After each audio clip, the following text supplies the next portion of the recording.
what will happen to South Korean society and culture may be worse. Hey, I need my kimchi. I need my bibimbap. I need my ramyeon. I need all of the Korean food actually. 안녕하세요 여러분. On today's video, we're going to watch a video about South Korea. It's over? South Korea is over. This sounds brutal, but South Korea will soon start melting on all fronts. Demographically, economically, socially, culturally, and militarily. Because for decades, the country has been experiencing a fertility crisis unprecedented in human history. And we've probably reached a point of no return. By 2060, the South Korea we know and love today will no longer exist. What will the collapse look like? And why is it now almost impossible to stop? The real population bomb. To have a stable population, you need a fertility rate of about 2.1 children per woman. In the 1950s, South Koreans used to have 6 children on average. In the 1980s, the rate fell below 2. And in 2023, it was 0.72 kids. What happened in those moments? Why it has dropped so low like that? What happened, man? Per woman, the lowest ever recorded in history. In Seoul, fertility is even lower, around 0.55. On average, about half of the women here won't have any kids, and the other half just one. What do these numbers actually mean in the real world? That's not good. If fertility stays as it is, then 100 South Koreans will have 36 kids. When they grow up, they will have 13 kids, who will then have 5. Within 4 generations, 100 South Koreans will turn into 5. If we look at today's South Korean population pyramid, we see this is pretty real. There's only one 1-year-old for 4 50-year-olds. After 4 decades below the replacement level, the consequences were still largely invisible. Today, South Korea's population is at an all-time high, as are its workforce and its GDP, which is still growing. But demographics hits you like a freight train. You hear it vaguely in the distance, and then it runs you over. South Korea is about to be hit. Let's time travel 35 years into the future to 2060 and see what the country will look like then. When it comes to demographics, the most commonly used projections are those put together by the UN. They envisage 3 scenarios: low fertility, medium, and high. But in the past, all medium UN projections for South Korea have consistently been too positive. Between 2022 and 2023 alone, fertility in South Korea dropped by another 8%. So we're going to use the latest low fertility scenario, which has been the most accurate in the last few years. Keep in mind that we're still talking about projections, and the future is a faraway land. Okay, let's do it. In 2060, South Korea's population pyramid will look like this. The population will have shrunk by 30%. 16 million South Koreans will have disappeared in just 35 years. And it'll be the oldest country in human history.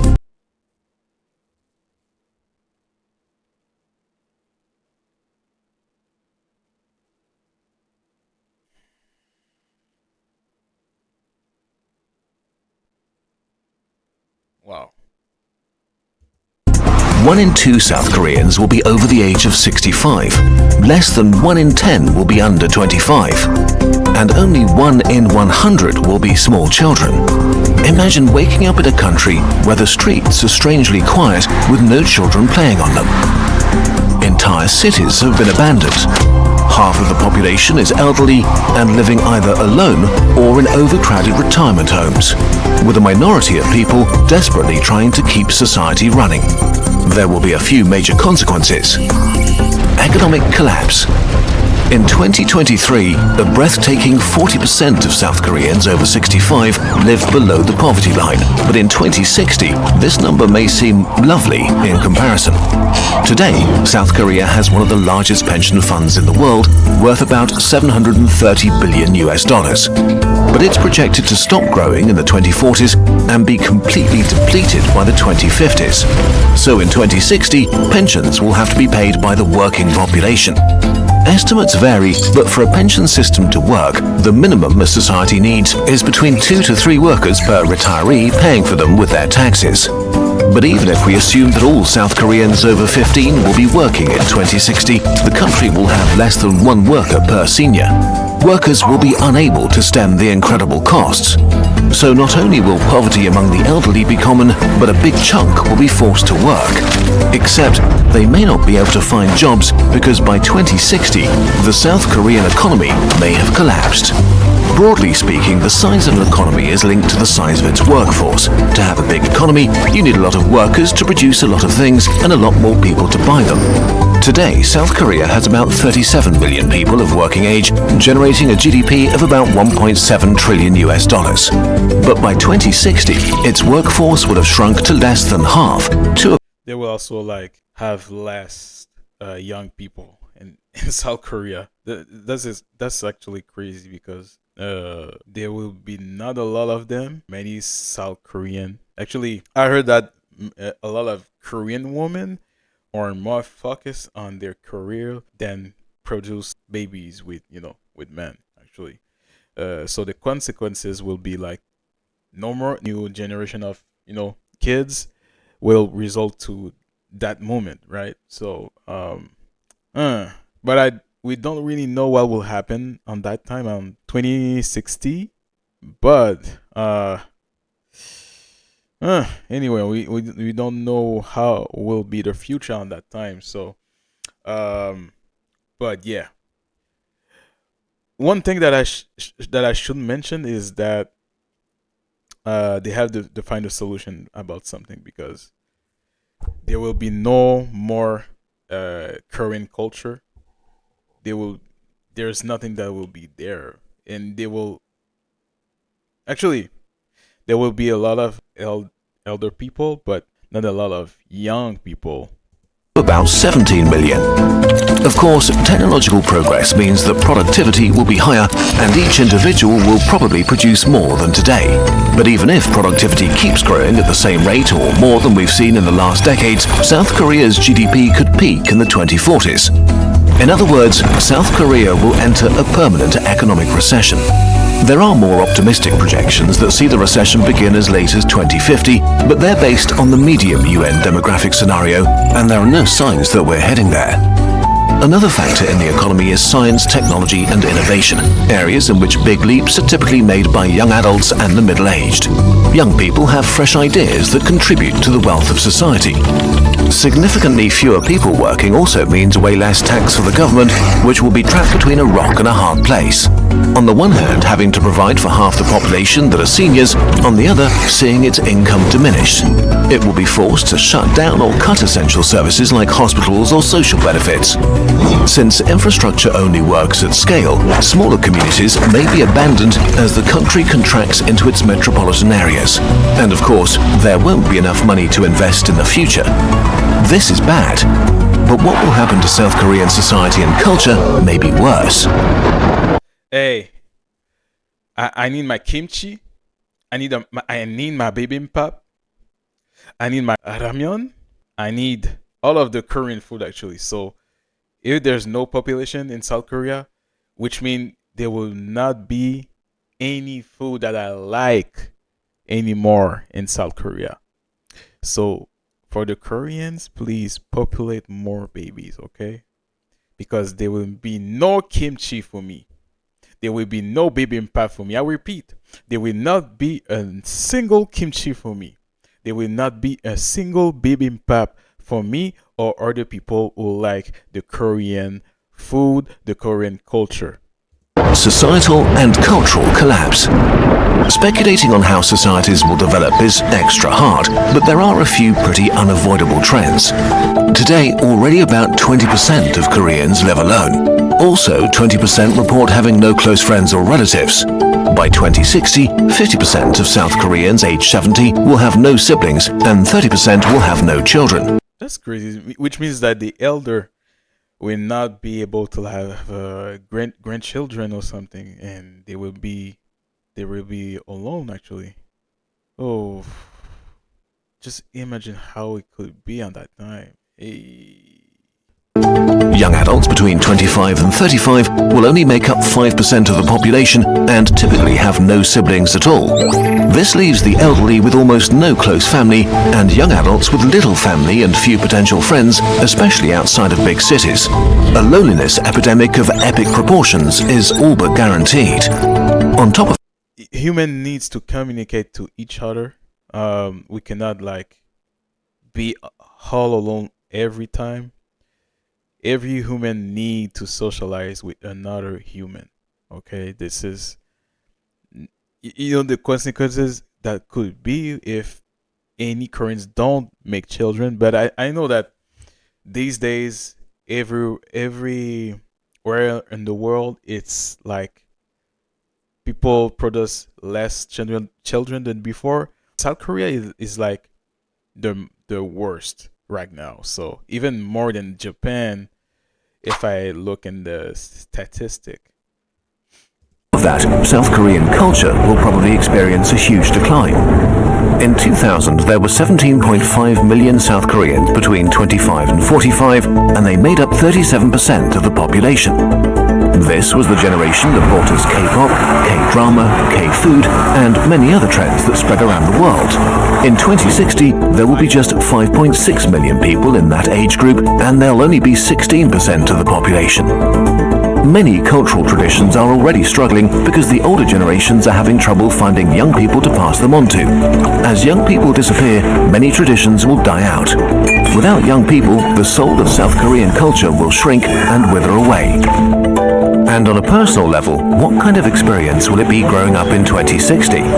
What will youth culture be like in a country of seniors, where many universities, schools and kindergartens are abandoned as there are no longer children to fill them with life? I even heard that there's some school in South Korea that have been closed.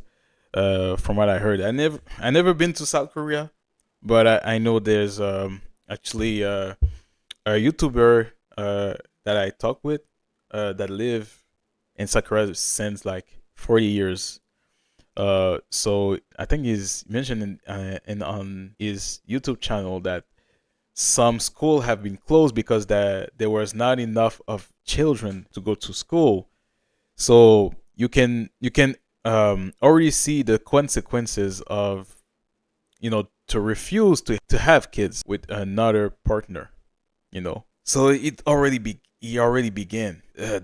Anyway, that's not good at all. What kind of job prospects will they face, and what will politics look like?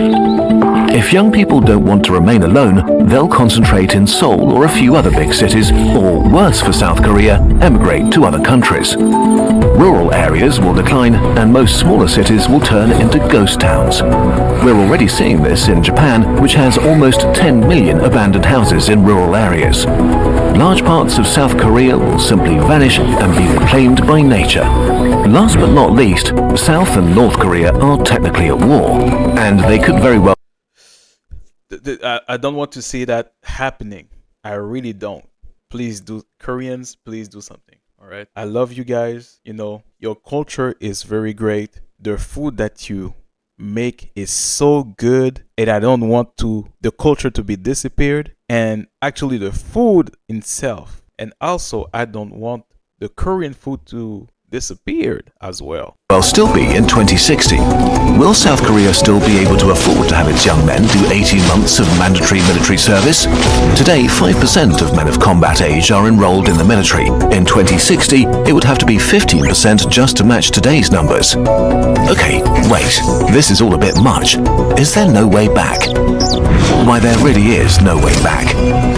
The problem with the demographic freight train is that once it hits, things become irreversible. Let's say fertility in South Korea magically triples to the replacement rate of 2.1 children per woman and stays there. In 2060, it will be an inverted pyramid on top of a barrel. And there would still be only 1.5 people of working age per senior over 65. Even in the best made-up scenario, South Korea has to pass through an unavoidable bottleneck before it will recover. But there is also a kernel of hope here. Yes, the situation is grim, but at least in the long term, recovery is possible if South Korea enacts rapid and societal changes that make its population want to have kids again. In 2024, births rose for the first time in 9 years, 3% more than in 2023. But for that to continue, South Korea needs to face the music and ask how they got to this point. How could it get that bad? In general, as societies get richer, more educated, and child mortality plummets, people decide to have fewer kids. What makes South Korea special is that it's somehow supercharging all of these trends. South Korea lifted itself out of poverty in record time, but in doing so it developed a unique kind of workaholism and extreme competitiveness. Although the work week is 40 hours and the legal maximum is 52 per week, unpaid overtime is normal for many, and the government even proposed to raise legal work time to 69 hours per week. Despite this, South Korea has relatively low wages and a high cost of living. Real estate in big cities is out of reach for most people. The cost of education is extremely high, since families have to pay for private lessons if they want to send their kids to a high-tier college. All of this while South Korea spends less on family benefits than most other rich countries. Old-fashioned cultural norms make matters even worse. Marriage is all but mandatory if a couple wants to start a family. In 2023, only 4.7% of babies were born to unmarried women. Out of all developed countries, South Korean men do just about the least share of housework and childcare within their families. This leaves women with a disproportionate amount of work if they want to keep their jobs after a pregnancy, while many men are overwhelmed by the societal expectation to be the main breadwinner and have successful careers. Starting a family or not is a personal decision, and most South Koreans are deciding against it. The bottom line is that South Korea has created a culture that leads to very few kids. Conclusion. Demographic collapse is not an abstract thing in the future, it's happening right now. And it's not just South Korea. In 2023, China had a fertility rate of 1, Italy and Spain 1.2, Germany 1.4, the UK 1.6, and the US 1.6. Which sounds so much better, doesn't it? Well, after 4 generations, a fertility rate of 1.6 means 60% fewer new people. A fertility rate of 1.2 means 87% fewer people. And fertility rates are still falling with no sign of stabilization or recovery. I think even South Koreans in South Korea, they want foreigners actually to come in South Korea. I even heard they have digital nomad, but at the same time I was thinking that they doing it because they want like maybe the foreigners to, make babies with Koreans men or Korean women. That's my own opinion. The fact that the foreigners come to South Korea could help. The weirdest thing about all of this is that almost nobody involved in the public discourse has truly grasped the gravity of the situation. The last century was utterly dominated by overpopulation narratives, and people who say that we need more kids seem weird.